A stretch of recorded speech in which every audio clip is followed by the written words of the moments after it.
Class 12th accountancy chapter हमारा चल रहा था लेखांकन अनुपात या अकाउंटिंग रेशोज़ पार्ट नंबर 18। कुछ और क्वेश्चंस हम करते हैं ताकि मैक्सिमम टाइप की रेशोज़ हम कवर कर सकें।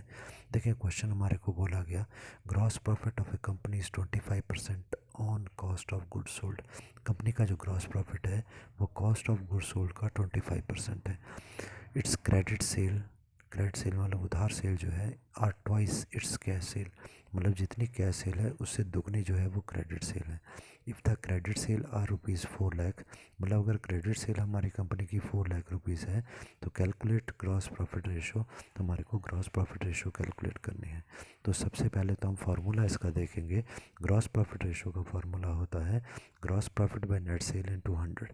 अब इसके अकॉर्डिंग देखेंगे हमारे को कौन कौन सी इन्फॉर्मेशन चाहिए। तो सबसे पहले हमारे को सेल पता करनी है, सेल कितनी है। तो देखिए आंसर में वीडियो को रोक करके आपने क्वेश्चन और आंसर नोट कर लिया होगा। तो हम स्टार्ट करते हैं। तो सबसे पहले सेल की हम बात करें। देखिए हमारी कंपनी की टोटल सेल कितनी होती है। कुछ सामान हमारी कंपनी जो है वो कैश में बेचती है, मतलब पैसे लेकर बेचती है, और कुछ सामान हमारी कंपनी के द्वारा उधार बेचा जाता है। तो cash sale plus credit sale is equal to total sale. So आगे हमने लिखा whereas the cash sale is the half of the credit sale. अगर हमारी कैश सेल आधी है क्रेडिट सेल से, और क्रेडिट सेल हमारे को क्वेश्चन में दी गई 4 लाख की, तो इसका मतलब कैश सेल आधी कितनी हो गई 2 लाख की। तो टोटल सेल किसके बराबर हो गई 2 lakh. Cash cell credit sale 4 lakh की, दोनों को हमने जोड़ा तो आ गया 6 लाख, मतलब टोटल सेल हो गई हमारी 6 लाख की। आगे क्वेश्चन में जो इन्फॉर्मेशन है वो बोलता है first line gross profit of a company is 25% of cost of goods sold. ये कंपनी का जो ग्रॉस प्रॉफिट है वो कॉस्ट ऑफ गुड्स सोल्ड का 25% है। तो हमने लिखा gross profit is 25% of the cost of goods sold. मतलब ये हुआ। सेकेंड लाइन ये देखें, इसलिए गुड्स कॉस्टिंग ₹100, मतलब वो गुड्स जिनकी कीमत 100 रुपीज़ की थी must have been sold for ₹125, उनको हमने 125 रुपये में बेचा होगा। क्यों?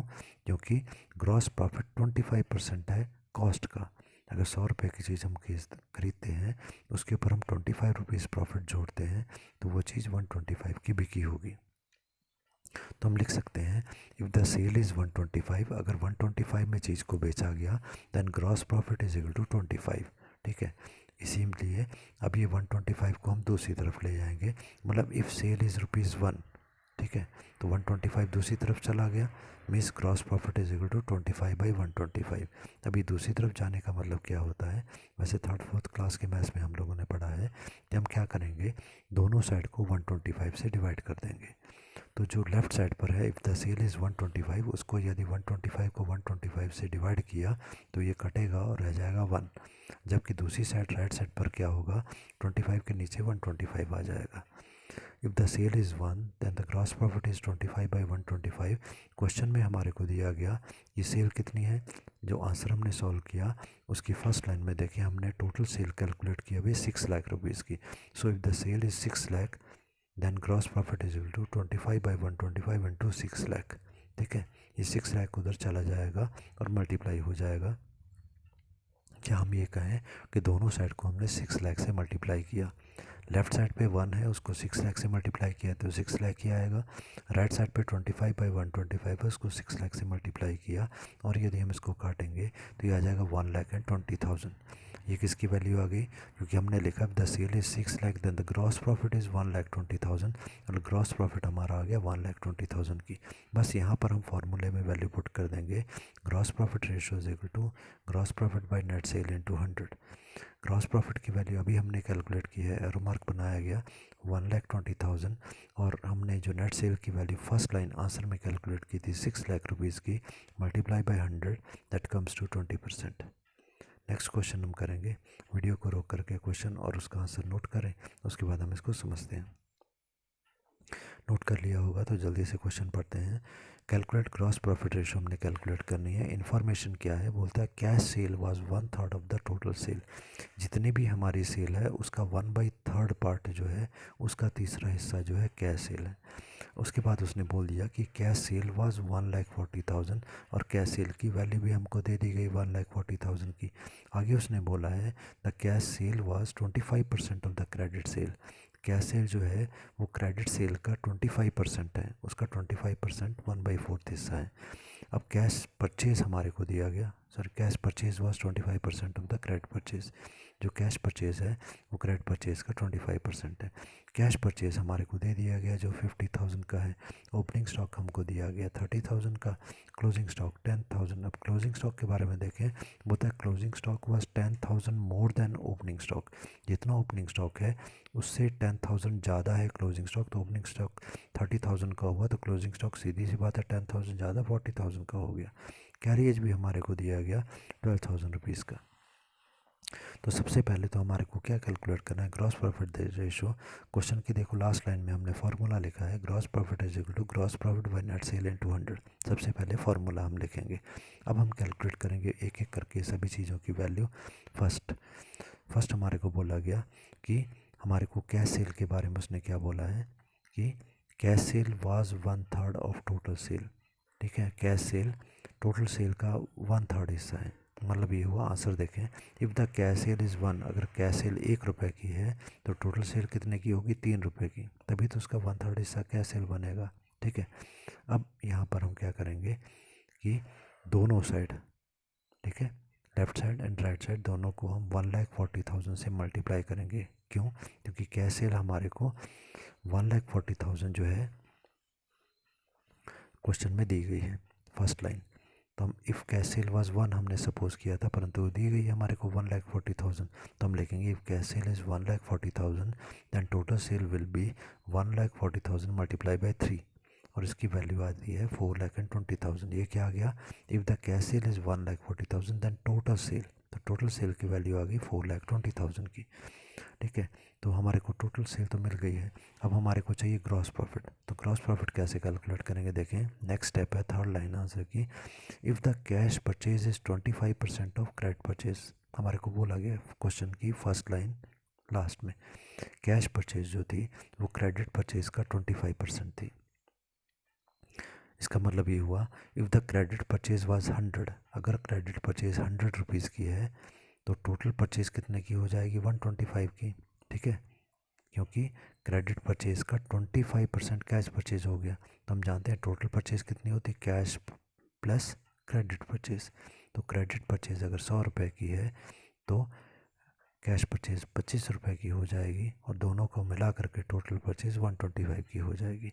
अगली लाइन देखते हैं, if the cash purchase is ₹25 than total purchase is equal to ₹125। ठीक है, कि कैश परचेज अगर 25 की है तो टोटल परचेज जो है वो 125 की है। अगला step, if the cash purchase is ₹1 तो 25 दूसरी तरफ चला जाएगा, डिवाइड हो जाएगा। If cash purchase is ₹1 total purchase is 125/25। ठीक है, और कैश परचेज की हम बात करें तो कैश परचेज हमारे को क्वेश्चन की सेकंड लाइन में दिया गया, if the cash purchase is ₹50,000 than total purchase is equal to, दूसरी तरफ भी 50,000 से मल्टीप्लाई करेंगे, 125/25 multiply by 50,000 it comes to ₹2,50,000। ये आ गया टोटल परचेज। क्यों? क्योंकि हमने क्या लिखा, if the cash purchase is 50,000 total purchase is 2,50,000। तो टोटल परचेज हमारी आ गई 2,50,000। परंतु ग्रॉस प्रॉफिट के लिए टोटल परचेज से बात नहीं बनेगी। क्या होता है देखें, कॉस्ट ऑफ गुड्स सोल्ड हमारे को चाहिए होगा। ठीक है, अब कॉस्ट ऑफ गुड्स सोल्ड कैसे आएगा, हम लोगों ने पढ़ा था लास्ट वीडियो में, हम लोगों ने पढ़ा था कि ट्रेडिंग अकाउंट की डेबिट साइड पर क्या आता है, ओपनिंग स्टॉक, देन आता है परचेज, देन आता है कैरिएज, और क्लोजिंग स्टॉक भी हमको दिया गया। तो क्रेडिट साइड, ट्रेडिंग अकाउंट की क्रेडिट साइड पर क्या बच गया फिर हमारे पास, सेल। तो ऐसे हम कॉस्ट ऑफ गुड्स सोल्ड की वैल्यू कैलकुलेट करते हैं। लास्ट वीडियो आप देखेंगे, वीडियो पार्ट नंबर 17, उसमें ही हमने ट्रेडिंग अकाउंट बनाकर समझाया था। तो अब इसमें वैल्यू पुट करेंगे हम सभी की, तो आ गया 30,000 प्लस 2,50,000 प्लस 12,000 माइनस 40,000, और ये वैल्यू हमारी आ गई 2,52,000। और ये आ गया कॉस्ट ऑफ गुड्स सोल्ड, कि हमने कितने रुपए की चीज़ खरीदी थी, हमको कितने रुपए की पड़ी थी। तो ग्रॉस प्रॉफिट किसके बराबर होता है, देखो अगर हम लोगों ने चीज़ जो है 100 रुपीज़ की खरीदी और 150 रुपीज़ की बेची, तो प्रॉफिट क्या होगा, सेल माइनस कॉस्ट प्राइस। 100 रुपये की चीज़ को 150 में बेचा तो प्रॉफिट आ गया 50 रुपये, मतलब माइनस करना है। तो हम क्या करेंगे, gross profit is equal to total sale minus cost of goods sold. Total sale हमारी कितने की है, 4,20,000 रुपीज़ की। हम लोगों ने ऊपर कैलकुलेट किया, आंसर के सेकंड स्टेप देखेंगे, ठीक है। Minus cost of goods sold अभी हमने कैलकुलेट किया 2,52,000 का, और माइनस करके आ गया 1,68,000, ये आ गया हमारा ग्रॉस प्रॉफिट। सीधा ही वैल्यू पुट करेंगे फॉर्मूले में। So gross profit ratio is equal to 1,68,000 by 4,20,000 multiply by 100 is equal to 40%। अगला क्वेश्चन वीडियो को रोक करके नोट करेंगे और आंसर भी नोट करेंगे, फिर हम इसको समझते हैं। शायद आपने नोट कर लिया होगा, तो हम स्टार्ट करते हैं। Calculate the gross profit ratio हमने कैलकुलेट करनी है based on the following information. जो इन्फॉर्मेशन हमारे को दी गई है इसके बेस पे हम लोगों ने ग्रॉस प्रॉफिट रेशियो को कैलकुलेट करना है। तो क्या हमारे को दिया गया, बोलता है कैश सेल जो हमारी है 25% ऑफ टोटल सेल, जितनी भी हमारी सेल है उसका 25%, 1/4 पार्ट जो है वो कैश सेल है। परचेज हमारे को दी गई 2,76,000 की।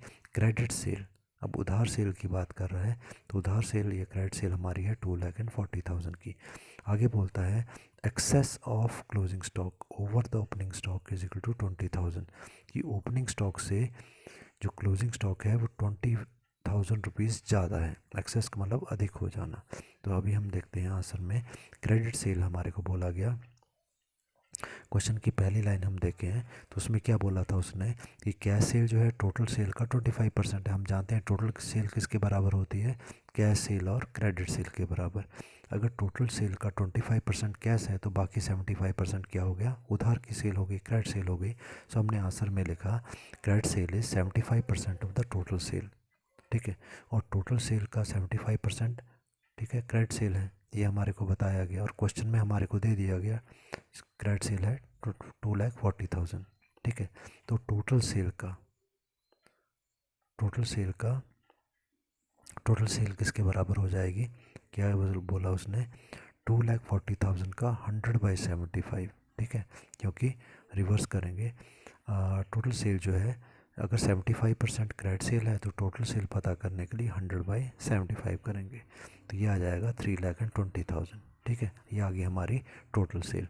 अब कैश सेल की बात करते हैं, तो अगर टोटल सेल हमारी 3,20,000 है, क्वेश्चन की पहली लाइन में बोला गया कैश सेल टोटल सेल का 25% है, मतलब 3,20,000 का 25% आ गया 80,000 रुपीज़। अब यहाँ पर सेल की बात हो गई, अब स्टॉक की बात देखते हैं। तो क्वेश्चन में हमारे को बोला गया था second line, excess of the closing stock over the opening stock is ₹20,000, कि क्लोजिंग स्टॉक जो है ओपनिंग स्टॉक से 20,000 रुपीज़ ज़्यादा है। तो ओपनिंग स्टॉक से ज़्यादा है तो हम ओपनिंग स्टॉक को मान लेते हैं एक्स, तो क्लोजिंग स्टॉक कितना हो गया, x plus 20,000 rupees.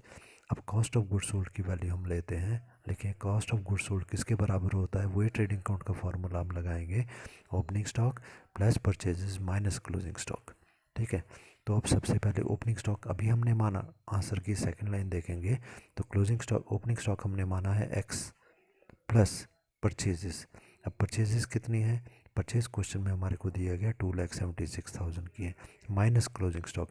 Closing stock देखो आंसर की सेकंड लाइन में हमने क्या सपोज किया, एक्स प्लस 20,000, तो हम पुट कर देंगे एक्स प्लस 2,76,000 माइनस ब्रैकेट में एक्स प्लस 20,000। अब इसको यदि हम सॉल्व करते हैं तो x प्लस 2,76,000 तो आ गया, परंतु ये ब्रैकेट को जब हम खोलेंगे बाहर माइनस है तो अंदर वाली दोनों फिगर का जो साइन है वो चेंज हो जाएगा, मतलब x भी माइनस का बन जाएगा, 20,000 भी माइनस का बन जाएगा, ठीक है। तो प्लस का x और माइनस का x कट गया, 2,76,000 में से 20,000 को माइनस करेंगे तो आएगा 2,56,000। हम क्या कैलकुलेट कर रहे थे इसको, ये था हमारा कॉस्ट ऑफ गुड्स सोल्ड, तो इसकी वैल्यू आ गई 2,56,000। अब ग्रॉस प्रॉफिट की वैल्यू हम जानते हैं, ग्रॉस प्रॉफिट होता है sale minus cost of goods sold, ठीक है। ये फॉर्मूला हम डिस्कस कर चुके हैं। वैल्यू पुट करेंगे, सेल की वैल्यू टोटल सेल हम बोल रहे हैं। टोटल सेल की वैल्यू क्वेश्चन जहाँ हम सॉल्व कर रहे हैं इसके आंसर में देखें, फर्स्ट लाइन में हमने डिस्कस किया था 3,20,000 टोटल सेल की वैल्यू है और कॉस्ट ऑफ गुड्स सोल्ड 2,56,000 अभी हमने कैलकुलेट किया, माइनस करेंगे तो ये आ जाएगा 64,000, ये हमारा आ गया ग्रॉस प्रॉफिट। बस फार्मूले में हम वैल्यू पुट कर देंगे, gross profit by net sale into 100। Gross profit की वैल्यू आ गई 64,000 की, नेट सेल ऊपर हमने कैलकुलेट किया, एरो मार्क मैंने लगाया है, तो ये आ गया 3,20,000 मल्टीप्लाई बाई 100, इसको काटेंगे तो ये आ गया 20%। उसके बाद अगला क्वेश्चन हम करेंगे, फिर आप क्वेश्चन को रोक करके क्वेश्चन और उसके आंसर को नोट करें और फिर हम लोग इसको स्टार्ट करते हैं। शायद आपने नोट कर लिया तो हम स्टार्ट करें। Calculate gross profit ratio and gross profit and sale, not ratio. तो ग्रॉस प्रॉफिट कैलकुलेट करना है, सेल कैलकुलेट करनी है। एवरेज स्टॉक हमको दिया गया 80,000 का, स्टॉक टर्नओवर रेशो 6 टाइम्स की दी गई है और बोलता है सेलिंग प्राइस 25% अबव कॉस्ट, कि जो भी कॉस्ट है उसके ऊपर 25% और जोड़ेंगे प्रॉफिट का, तब हमारा सेलिंग प्राइस आएगा। तो क्योंकि टर्नओवर रेशो हमको दी गई है वही हम लिखते हैं। स्टॉक टर्नओवर रेशो का फार्मूला होता है cost of goods sold by average stock. अब देखें क्या क्या वैल्यूज हमको दी गई हैं। क्वेश्चन में 6 दी गई है वैल्यू स्टॉक टर्नओवर रेशो की, हमने वैल्यू पुट कर दी 6 is equal to, cost of goods sold नहीं पता इसलिए कॉस्ट ऑफ गुड्स सोल्ड हम लिखेंगे बाय एवरेज स्टॉक 80,000 दिया गया, एवरेज स्टॉक हमने ले लिया। अब ये 80,000 जो यहाँ डिवाइड हो रहा है दूसरी तरफ जाएगा तो ये मल्टीप्लाई हो जाएगा, मिस आ गया। Cost of goods sold is equal to 80,000 multiply by 6, that comes to 4,80,000। Cost of goods sold की वैल्यू आ गई 4,80,000 की। नेक्स्ट स्टेप, सेकंड स्टेप में आते हैं, टोटल सेल। अब टोटल सेल किसके पास बराबर होती है, बोलता है सेल की वैल्यू जो होती है कॉस्ट ऑफ गुड्स सोल्ड, मतलब 100 रुपीज़ की चीज़ हमने खरीदी, 25% अबव कॉस्ट, 100 रुपीज़ की चीज़ हम खरीदते हैं और 25 रुपीज़ उसके ऊपर अपना प्रॉफिट जोड़ा तो सेल कितने की हो गई, 125 की। सेम फार्मूला हमने लगाया। कॉस्ट ऑफ गुड्स सोल्ड की वैल्यू ऊपर हमने कैलकुलेट किया 4,80,000, वो आ गई। 25% अबव कॉस्ट का मतलब क्या होता है, 25% 4,80,000 का हम कैलकुलेट करेंगे तो ये आएगा 1,20,000। इसलिए अब हमारा क्या बना, 4,80,000 प्लस 1,20,000, ये आ गया 6,00,000 रुपीज़। ये हम कैलकुलेट कर रहे थे टोटल सेल। ठीक है, अब नेक्स्ट चीज़ जो हमें पता करनी है क्वेश्चन में वो बोला गया ग्रॉस प्रॉफिट की वैल्यू कैलकुलेट करना। टोटल सेल तो आ गई जो मांगी गई थी, ग्रॉस प्रॉफिट। ग्रॉस प्रॉफिट किसके बराबर होता है, सेल में से यदि कॉस्ट घटा दें, कि हमने 100 रुपीज़ की चीज़ खरीदी और 150 में बेची, तो 150 में से 100 माइनस कर दो तो आ गया प्रॉफिट। तो हमारा फार्मूला बन गया gross profit is equal to sale minus gross profit.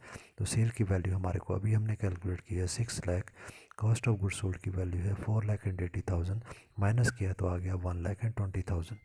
Next question हम करेंगे, वीडियो को रोकें, क्वेश्चन और आंसर को नोट करें और हम स्टार्ट करते हैं। तो डिस्प्ले में सेकंड जो क्वेश्चन दिख रहा है वो हम स्टार्ट करें। बोलता है find the gross profit ratio में ग्रॉस प्रॉफिट रेशो का पता करना है and analyse the variation in gross profit. Gross profit में जो भी कुछ परिवर्तन हो रहा है उसका हमने पता करना है। अब हमारे को इन्फॉर्मेशन दी गई यूनिट्स सोल्ड, कि हमने कितनी वस्तुएं बेची। 2019 में 5,000 चीज़ें बेची हैं एंड 2020 में 6,000 यूनिट्स ये चीज़ें हमने बेची हैं। आगे हमको बोला गया कॉस्ट ऑफ गुड्स सोल्ड या cost of sales. Cost of sales जो हमारी आई 2019 में 9,50,000 की है और 2020 में है 11,85,600 की। अगली इन्फॉर्मेशन जो दी गई सेल, 2019 में हमारी सेल थी 12,50,000, 2020 में सेल थी 15,60,000। ठीक है, अब ग्रॉस प्रॉफिट रेशो की वैल्यू हम कैलकुलेट करेंगे। तो gross profit ratio is equal to gross profit by net sale into 100। अब देखें हम लोग ग्रॉस प्रॉफिट किसके बराबर होगा, क्योंकि यहाँ पर क्वेश्चन में ग्रॉस प्रॉफिट हमको दिया नहीं गया है। तो हम क्या करेंगे, हम जानते हैं formula sale minus cost of sales. कैसे, हमने बोला कि 100 रुपीज़ की चीज़ हमने खरीदी, 150 में बेची, तो 100 की 150 में बेची तो 150 माइनस 100 प्रॉफिट आ गया। बस वही हमने यहाँ पर लगाया। मीन्स हम क्या करेंगे, पहले 2019 का पता करेंगे।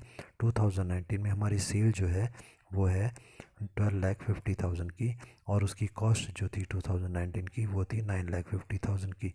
तो ये आ गया हमारा ग्रॉस प्रॉफिट ऊपर, और नेट सेल हमने लेनी है तो नेट सेल हमारे को दी ही गई है 12,50,000। क्वेश्चन में हमने पुट की और मल्टीप्लाई बाई 100 हमने किया, ये आ गया 3,00,000 बाई 1,25,000 और 12,50,000 मल्टीप्लाई बाई 100 ये आ गया 24%।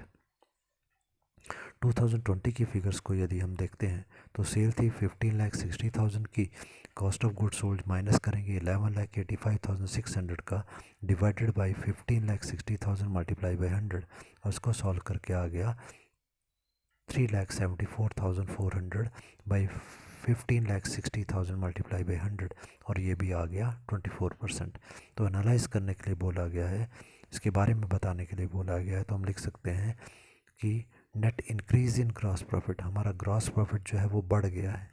कितने से बढ़ा? पिछले साल के मुकाबले में हमारा जो ग्रॉस प्रॉफिट है वो 74,400 बढ़ गया। देन इंक्रीज इन सेल, हमारी सेल भी बढ़ी है और सेल हमारी कितनी बढ़ गई? सेल हमारी बढ़ी है 3,10,000 की। And increase in cost of sales, cost of sale भी हमारी बढ़ गई और दोनों में डिफरेंस आप माइनस करेंगे तो आएगा 2,35,600। इसके बाद एक और क्वेश्चन करते हैं, आज की वीडियो का लास्ट क्वेश्चन। क्वेश्चन को रोकें, वीडियो को रोक करके क्वेश्चन आंसर नोट करें और हम डिस्कस करते हैं। क्वेश्चन बोलता है calculate net profit ratio. Net profit ratio हमने कैलकुलेट करनी है। इन्फॉर्मेशन हमारे को सेल दी गई है 2,24,000 की, कॉस्ट ऑफ गुड्स सोल्ड हमारे को दी गई 1,28,000 की, इनडायरेक्ट एक्सपेंसेस अप्रत्यक्ष व्यय हमको दी गए 40,000 के। तो अब इनमें से हमने कैलकुलेट करना है नेट प्रॉफिट रेशो। सबसे पहले नेट प्रॉफिट रेशो का फॉर्मूला हम लिखेंगे net profit by net sales और सेल्स मल्टीप्लाई बाय 100। वैल्यू हम कैसे कैलकुलेट करेंगे? देखें लेफ्ट साइड पर कैलकुलेशन की गई है। सबसे पहले हम लेते हैं सेल। सेल हमारी जो है हमारे को दी गई क्वेश्चन में 2,24,000 की है। देखो हमने 2,24,000 रुपीज़ का सामान बेचा, कॉस्ट ऑफ गुड्स सोल्ड 1,28,000 की है। सामान ख़रीदा कितने का था? हमने 1,28,000 का ख़रीदा और 2,24,000 बेच दिया। तो दोनों का जो डिफरेंस आएगा वो हमारा आ गया प्रॉफिट, जिसको हम बोलते हैं ग्रॉस प्रॉफिट। तो ये आ गया 96,000 का। अब ये हमारे पास ग्रॉस प्रॉफिट आ गया। हम जानते हैं ट्रेडिंग अकाउंट और प्रॉफिट एंड लॉस अकाउंट में कि जो हमारा ग्रॉस प्रॉफिट होता है उसमें से यदि हम इनडायरेक्ट एक्सपेंसेस को माइनस कर देते हैं 40,000 के, तो आंसर हमारा आएगा नेट प्रॉफिट। ठीक है, तो ये 96,000 minus 40,000 comes to rupees 56,000। Values हमारे पास आ चुकी हैं। फॉर्मूले में हम वैल्यू पुट करेंगे। नेट प्रॉफिट एरो मार्क बनाया हुआ है, नेट प्रॉफिट की वैल्यू 56,000, सेल की वैल्यू क्वेश्चन में दी गई 2,24,000 multiply by 100 is equal to 25%।